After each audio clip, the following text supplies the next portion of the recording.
अरविंद जैन सागर से आपके श्री चरणों में अपनी शंका रख रहे हैं। हे गुरुदेव, सिद्धों के 10 भाव होते हैं, वे कौन कौन से हैं और किस कर्म के 6 से हैं? कृपया समाधान करें।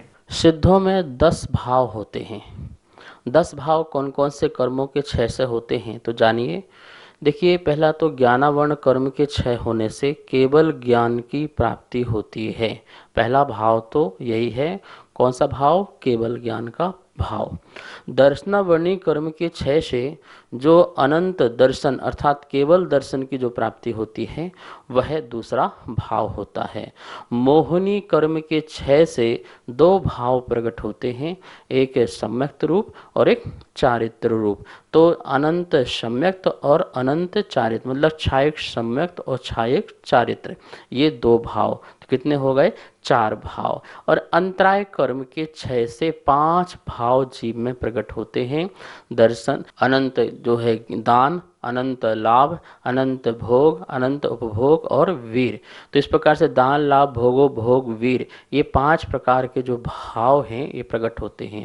तो 9 लब्धि इसे कहते हैं। क्या कहते हैं? 9 लब्धियां जो हैं छायक सम्यक छायक पने से प्रकट होती हैं, मतलब कर्मों के 6 से जो प्रकट होती हैं छायक भाव हो जाते हैं 9।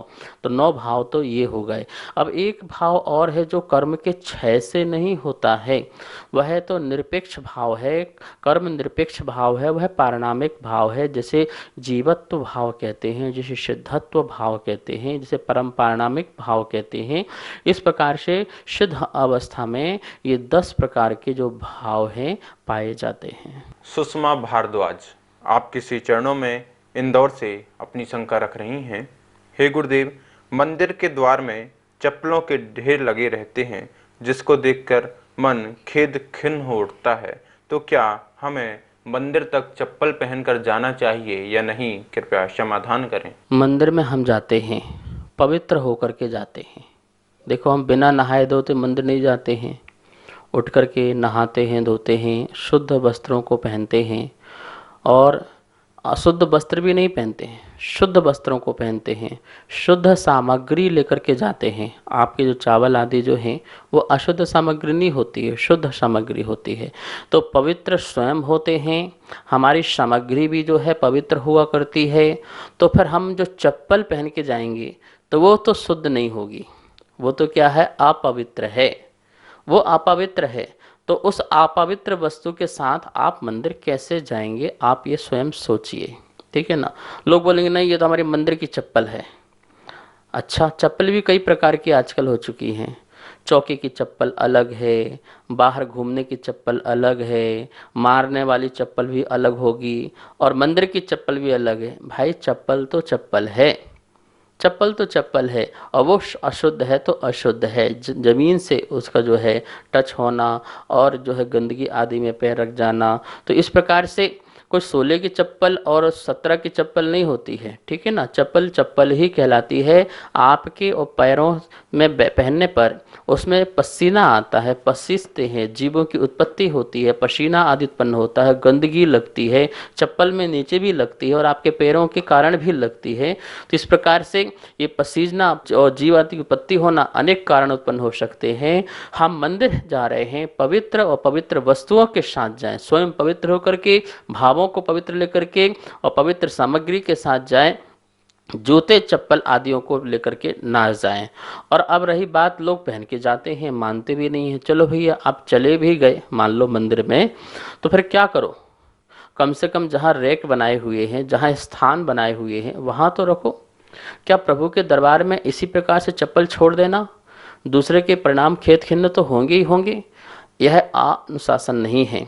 आप जो है अनुशासन से जिए, जहाँ व्यवस्था बनाई है वहाँ पर रहिए। समाज किसे कहते हैं? जो सभ्य हो, जो सभ्यता का पालन करती हो, वो समाज कहलाती है। आप यहाँ वहाँ फेंक देते हैं और फिर आपके चोरी भी हो जाते हैं, तो आपको विकल्प भी होता है और चोरी तो होते ही होते हैं, कोई भी उठा के ले जाता है। ऐसे लोग भी आते हैं, अथवा यहाँ वहाँ किसी कारण भी हो जाते होंगे, तो फिर आपको विकल्प भी होता है कि हम मंदिर गए, हमें वहाँ चप्पल चोरी हो गई, तो आपके फिर परिणाम खराब हो जाते हैं। इसलिए इन चीज़ों को लेकर ही नहीं जाना चाहिए, और जाओ भी तो व्यवस्थित रूप से जहाँ रखने का स्थान है वहाँ पर रखो। यहाँ वहाँ बिल्कुल मतलब जो वस्तु जहाँ होनी चाहिए वहीं होनी चाहिए, अन्यत्र स्थान पर नहीं होना चाहिए। विनय जैन कोटा राजस्थान से आपके श्री चरणों में अपनी शंका रख रहे हैं।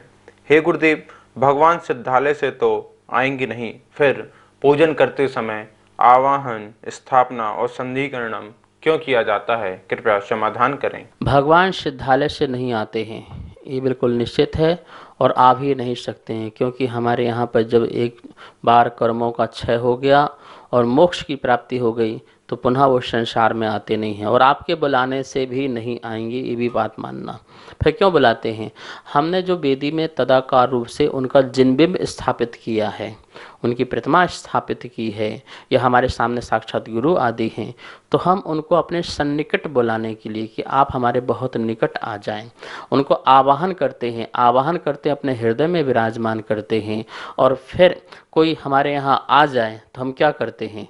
स्थान देते हैं कि आइए आइए आप बैठिए, यहाँ पर उच्च स्थान दीजिए। पहले भाव में हमारा आवाहन हो, भावों से आइए आइए, आ गए तो आप उनको बैठने का उच्च स्थान देते हैं, और आपका ही सानिध्य हमें मिलता रहे, आप यहाँ से न जाएं, इस प्रकार का परिणाम आदि हम यहाँ पर रखते हैं।